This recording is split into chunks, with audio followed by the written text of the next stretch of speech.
Hey friends, so this is how you use a zip tie.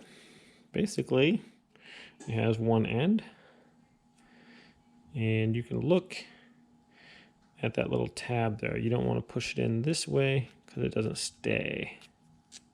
Okay, so it basically just loops around.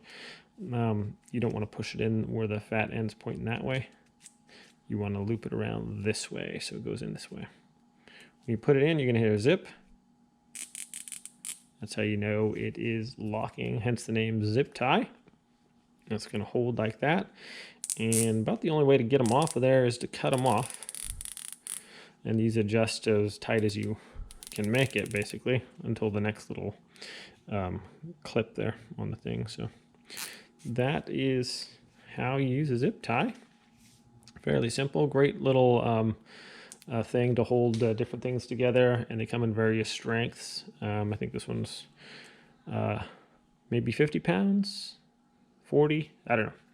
So they hold pretty good. I used a bunch on my Tundra to secure my wires and stuff so they don't flop around. So that's how you use zip tie. Thanks for watching, guys. Have a great day.